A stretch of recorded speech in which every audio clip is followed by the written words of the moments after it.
Hi friends, Simit here from InformedTrades.com. This will be the third video in our series on financial literacy for investing in mining stocks. If you're new to this subject and haven't seen the other two videos in this series, I recommend you check those out to get up to speed with us. 4 key points I want to talk about in this video. One is the cash flow statement and what that is. Second, the concept of burn rate, especially important for small companies that have yet to reach production. Third is dividend yield, something that the buy and hold crowd, or if you're looking to invest in stable companies yielding dividends, you'll want to understand the concept of dividend yield. And fourth is putting it all together and scanning. First is the cash flow statement. Basically, cash flow is another one of those statements that comes out on a quarterly basis. You can find it on Google Finance or many of these other financial websites. Of course, the mining company's own website will have it.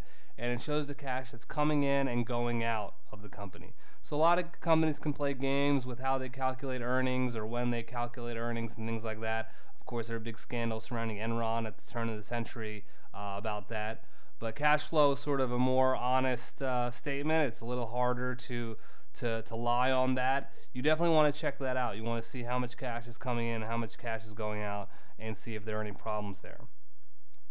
In particular, on the cash flow statement, you want to look at cash from operating activities and sort of get an idea of what's known as burn rate, meaning how much cash is going out of this company on a 6-month basis, 9-month basis. Basically, you can extrapolate to a year and then project it forward. So if they spent, for instance, in this case, $40 million in the past 9 months, maybe they'll spend $53 million in a year based on that. Do they have that much cash, or how much cash do they have on hand to sustain operations? This is especially important for companies that have not yet reached production, that aren't actually having mines that are producing that they can sell. For these companies, they really need the cash able to sustain operations. So identifying a burn rate of how much cash to go through in the course of a year, and then checking to make sure that they have enough cash at least to sustain a year's worth of operations, I think is pretty important.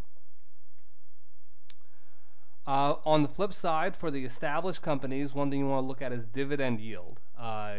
Here, on Google Finance here, dividend yield is the second number here. In the case of Goldcorp, dividend yield right now is 1.11.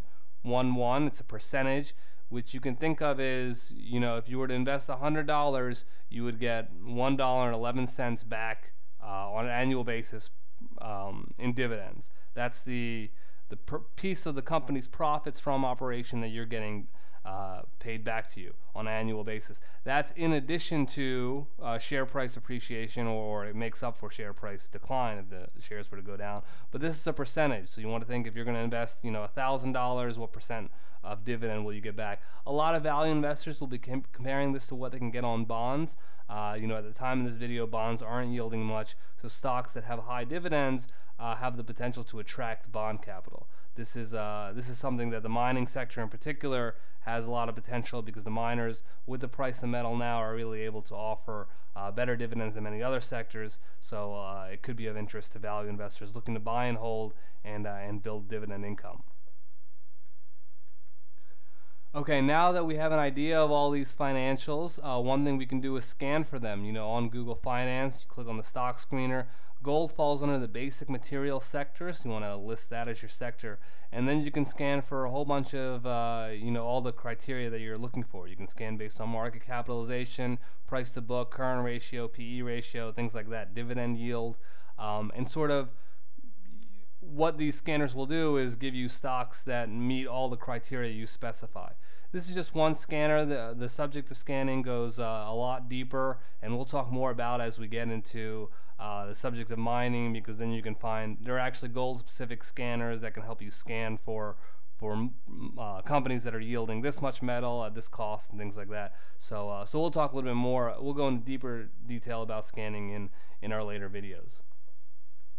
That's about it. If you have any questions, join us over at InformedTrades.com. Thanks, and best of luck in your trading.